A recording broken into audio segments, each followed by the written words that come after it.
Hello, sir. Hi, Namaskar. SS. How you doing? I am doing great, sir. I'm uh, so happy to meet you, see you, talk to you. Uh, it's an honor. Well, I have to tell you, I thought your movie was outstanding. I hadn't seen it when we met, but Yeah. I saw it last week and it was just amazing. I couldn't believe my eyes. It was just for me, it was like eye candy. And Thank I thought the performances of Rama and Ram and Aaliyah and all of the cast was just, and Allison Duty, my girl from Last Crusade, Yeah, yeah. who I kind of in your movie I was kind of happy to see how you ended her story because she was so heinous, as was her husband. But a beautiful visual style, and I just thought it was extraordinary to look at and to experience. So congratulations for RRR. Thank you, sir. Thank you so much. I can almost get up from the chair and do a dance from your compliments. It means a lot to me. Thank you so much, and I'm so happy that you saw the film. Thank you so much, sir. Well, And we're not on this sort of Zoom professionally, and we see each other again. I have a lot he, of questions I want to ask you about how you made the movie. I've got a oh, lot of questions, so we must meet so I can ask you questions. yeah, the moment I'm landing there, I'm going to somehow beg, borrow, steal time from your contact your office and beg, borrow your Yes, time, and yes. I'm taking this opportunity to do that, sir. Thank you. I would love that. Thank you very much. And coming to Fablemans, it was such a joyous experience. I wish I could see it in the theater. I could only see it in the, but obviously it is releasing this weekend in India. I could see it only on the OTT, but still it was so different from your other movies. But at the end of it, the joy that we usually get from your movies is always there in a completely different way. But it was so joyous to watch your movie. Thank you very much. I have many questions about your film. Um, the first and foremost thing is like uh, for people who don't know, it is your a kind of autobiography. Almost Mhm. all the incidents are based on your real life. My As I was watching the movie, I didn't have any inclination about what I was going to see, except that I know it was a part of your life.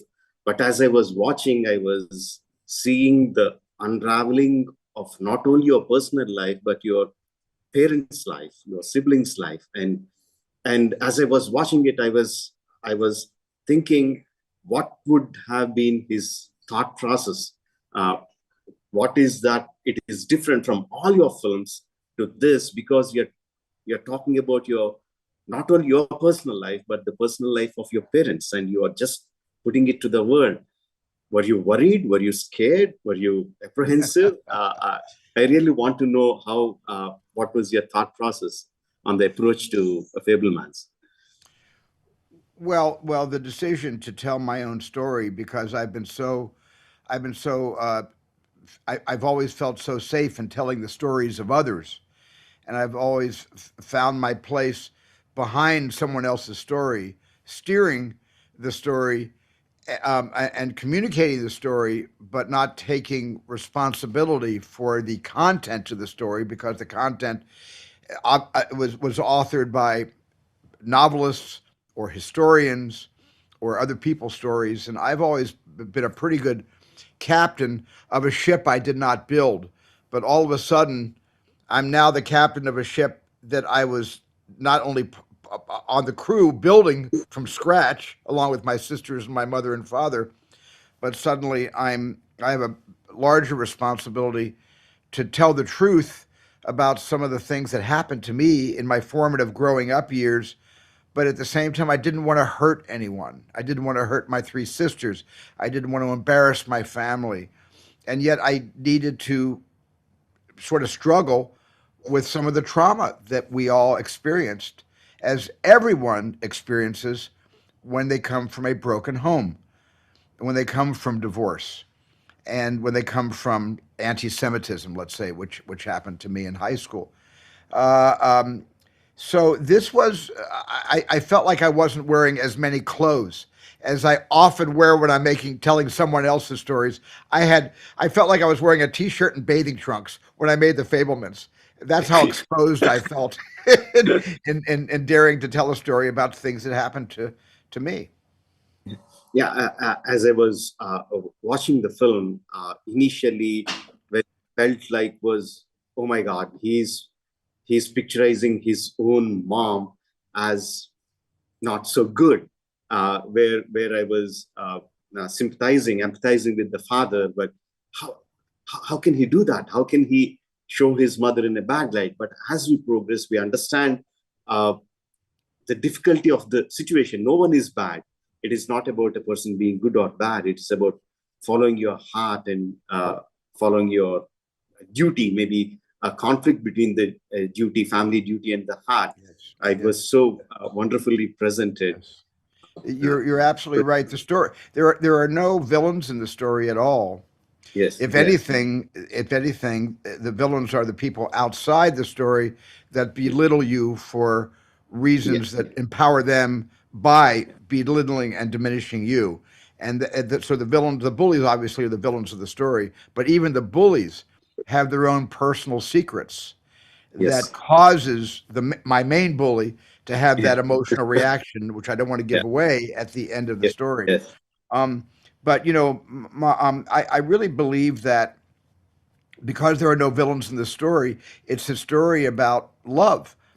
It's a story about a young boy, much like myself, named Sammy Fableman, who falls in love with movie cameras and making movies with his neighborhood friends, which eventually is going to lead him to a career.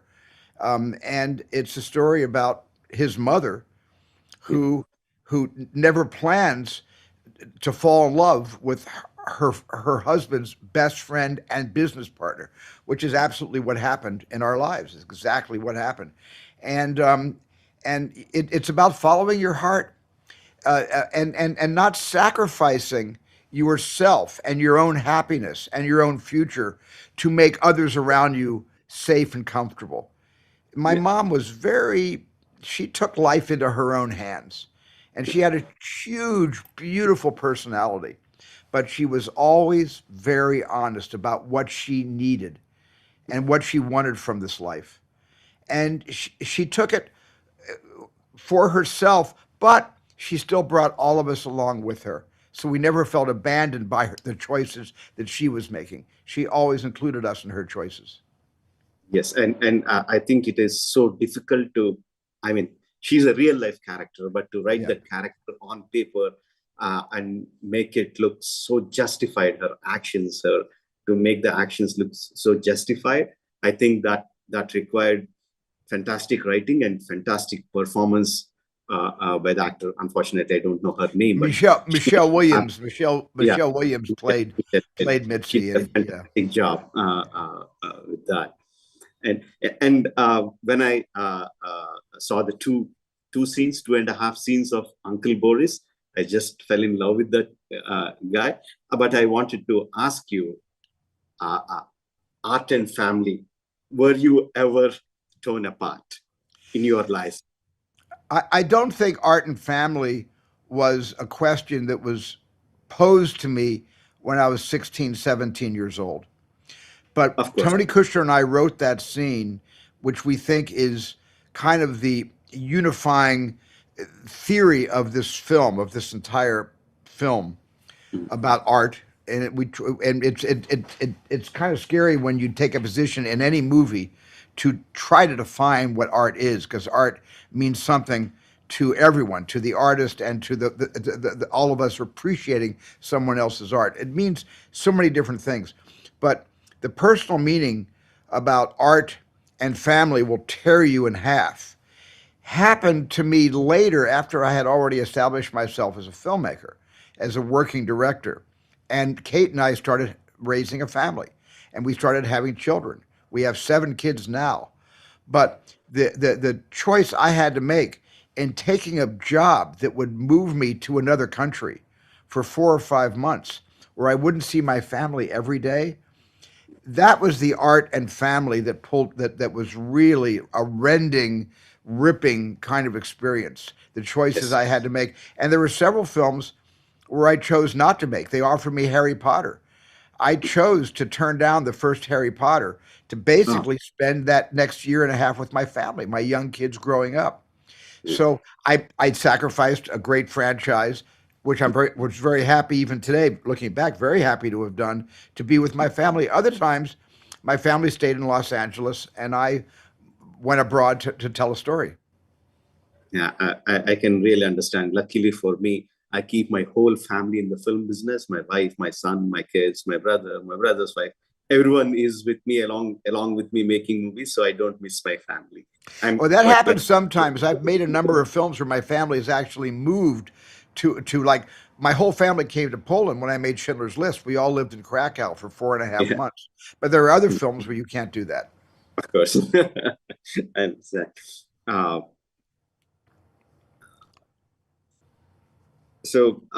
there was one scene which I thought was the best scene in the movie. I don't want to give it away, but before the climax, the heartbreaking scene, uh, and the last shot before the scene when we see the Sam's character picturizing that heartbreaking moment with his camera.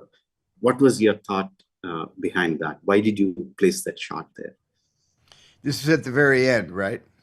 Yes, I guess we say we have that term we use about knocking down the fourth wall, yes, where we hope to tell stories that the audience is inside the story, and by the end of any movie, the audience wants to feel like they're still inside the experience of watching those characters and hearing how those characters are going to end the story or how the story is going to end. But I took a chance to knock down the fourth wall, to take the advice of a great filmmaker, the advice that he gave me about the horizon, mm, and which really happened, by the way. That word for word is to the best of my recollection. That's exactly what oh. happened to me when I was 16 years old and met that great man for the first and last time. And so I just wanted to knock down the fourth wall to sort of say, I also learned something from that. Yeah, that was a great scene, by the way. But the question I had was like when Sam picturizes his grieving family with the camera. What was the meaning behind that particular shot? Oh, I'm sorry. Okay. Sometimes when I was growing up, and there was trauma in all of our lives. There's always trauma. No family, can Yeah. survive childhood Yes. without some form of trauma.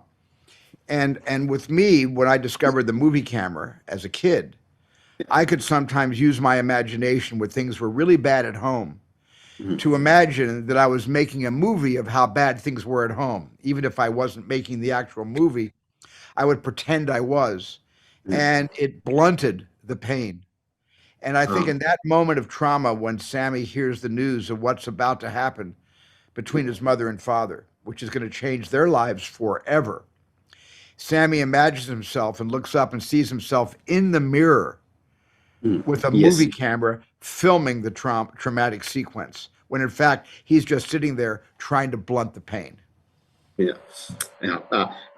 I took it in a slightly different manner. That happens to me uh, when some sad incident is happening around and it's going for some time. One part of my brain is feeling the pain. One part of my brain will be thinking of how would I picturize that scene, or how would that scene make its movie into a story. And I feel I'm such a horrible person, but I just can't stop my storyteller part of me.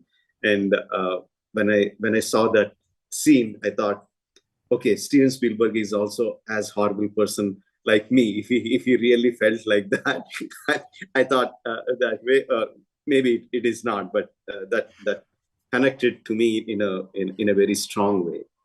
Well, I think anybody that goes into the movie business and wants to be a writer or a director or an actor, or or in any of the crafts, uses the stuff that happens to them in their own lives Yeah. to create things to help tell a story. So I think some of the worst things that happen to us when we get into the movie business, we take some of those worst things and say, okay, let's profit from that pain and put it on the screen and see if anybody else can identify with it or agrees with it. Yeah, I'm sure. Um, in the same scene, what truly amazed me was the performance of the actors. Of course, senior actors, experienced actors, I can understand, but the four young actors, particularly the two girls, to perform to that extent, I was like really blown away. One part of me was like just feeling the scene, but the director part of me was Yes. thinking like, how could he make such young actors perform with to that extent? I would really like to know how you make your actors reach that level of performance. Well, Yeah, I think the younger the actor is, the less of a performance they give. But the younger the actor is, that young actor is more in connection with their own personal, individual feelings. And I kind of, when I'm casting young people, I try to cast young people who can play themselves, not who can do an accent or who can put on a costume and be nothing like they are in real life. But I try to cast actors who are very exactly like who they are in real life and then get them to believe that what's happening to these characters is actually in real time happening to them.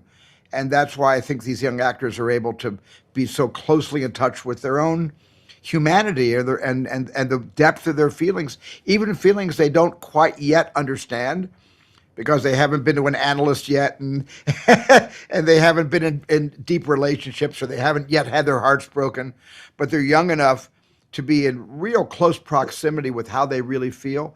And that's where some of the best performances come from. I think this is a gold nugget for me and many other directors.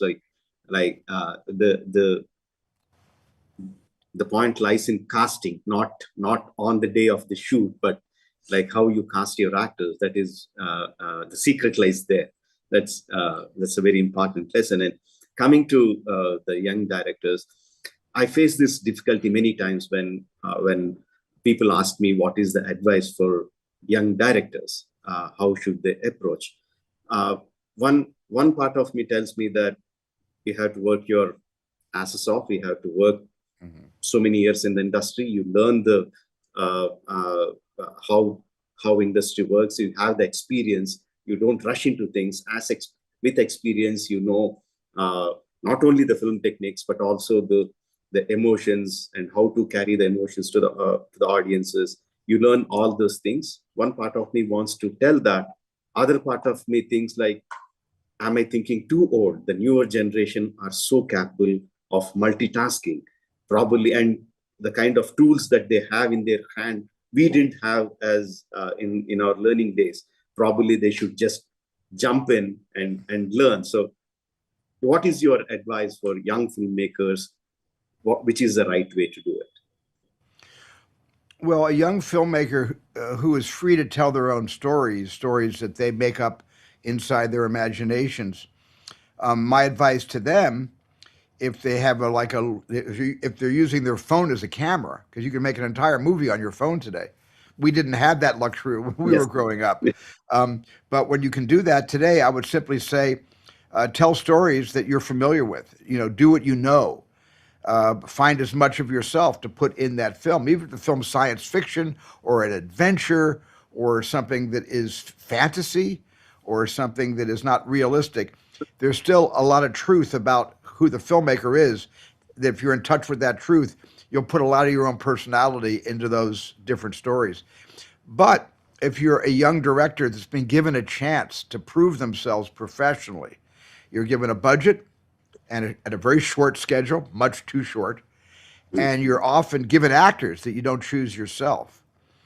That's the hardest position to be in, and yet it's a tremendous opportunity to use those collaborators and actors and other crew members that have had more experience than you. Listen, don't talk. As Uncle Boris says to Sammy, shush, you talk too much. Listen. That would be my advice to young filmmakers. Don't talk so much. Listen. Listen to people that you're working with that have done more work than you. They've got tremendous advice they can give you, and they'll teach you the art of collaboration. Because you cannot make a movie like RRR, which as you know I loved, the film that you directed and wrote and collaborated on. You cannot make a movie like that without having everybody in a collaboration where everyone feels that they're making a contribution of the best of who they are, so your movie will be the best thing you've made. And that is something that I would always tell a young filmmaker, seek the advice of your elders, so to speak, and collaborate and listen. Great. Listen. I'll take that single word. Listen. Don't talk. Listen. And but if I say as a young filmmaker, assuming that I'm a young filmmaker stepping into my first film, and there is a producer or a studio who is putting their money on me, believing that I deliver, and if I ask my production designer or cameraman or a story writer, someone says to say that I don't know how to do this. If I say I don't know, will that uh, make my producer or my studio lose faith in me? Will they look down upon me if I say I don't know? When I was about to make Jaws, I met a famous American director named Henry Hathaway, and I was about to go off to Martha's Vineyard, which I thought would be a 3 month shoot. Turned out to be 7 months in Martha's Vineyard. I went way over schedule on that one. But Henry Hathaway said to me, "Let me give you some advice. When you come to the set in the morning and you don't have any ideas, or you've run out of ideas, you don't quite know what to do, pretend you have every idea in the world. Don't show weakness in front of your crew, or they'll all disrespect you."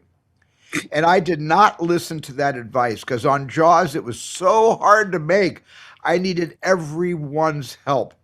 And if I had taken Henry Hathaway's advice and pretended that I had all the answers, I would have been laughed off the Atlantic Ocean because nobody had the answers in how to make Jaws except the ocean and the people building the mechanical shark.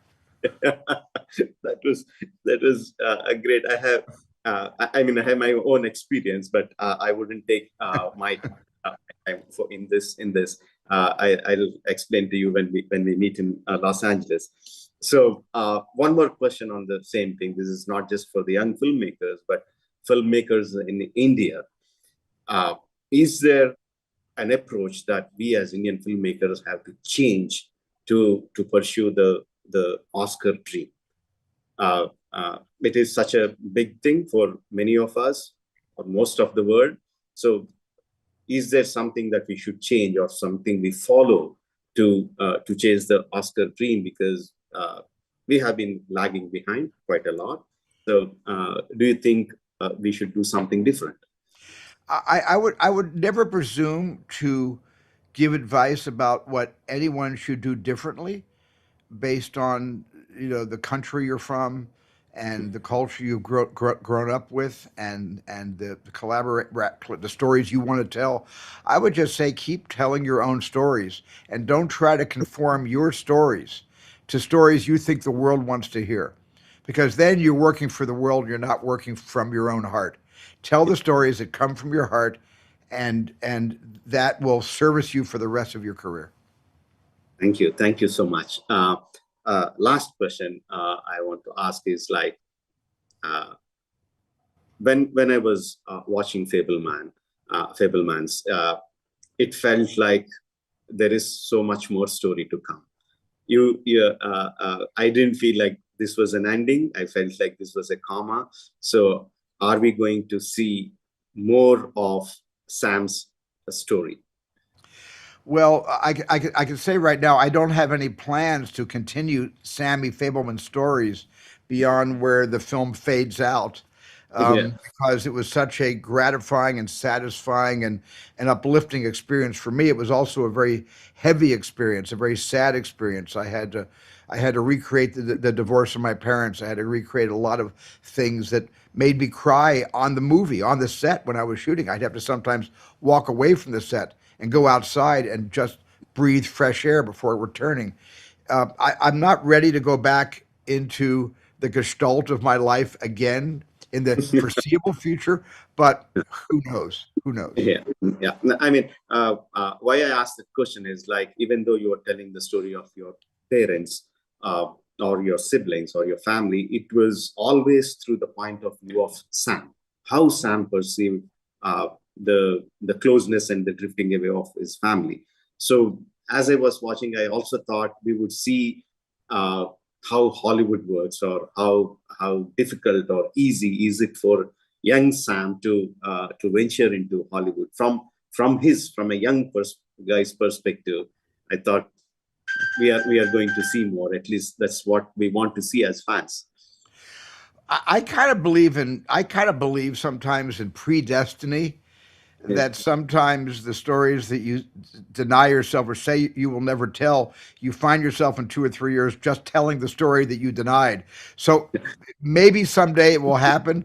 I don't think that's for me to say. If I suddenly get a message or a signal and I'm drawn to back to Sammy again, someday it could happen. But I have no plans, immediate plans to do that right now. Thank you so much, sir. And for a person who has 22 nominations, three Oscar wins, I don't think it's a point to say all the best for your fourth one. And for a person who has so many successes, I don't need to wish that your film in India will be a big success. But we as fans really, really look forward for both of them, and hope you come to India to celebrate the success of Fablemans here. Well, thank you. I miss India. I spent time there, as you know, in the 70s and 90s and 2000s. Yeah, I love my partners, Reliance, yeah. and they've been partners with me for many years, and I have a lot of connections with India, which I'm very proud of. Hopefully, you'll find another story where you have to come and shoot here in India with Indians, with Indian crew, with Indian actors. I would love that. Last time I was in India was 1976 when I made Close Encounters of the Third Yes, Kind in a small town called Hal outside uh, of Mumbai or Bombay yes, in those days. yes, yes. This time, hopefully, it's in Hyderabad, my hometown. That would be great. Okay, that would Yeah. be good. I'll hold you to that. Thank you, sir. Thank you very Thank you, much. SS. Thank you so much. Hoping to Thank you. catch you in Los Angeles very, very soon. Thank you, sir. I hope to see you here. Thank you.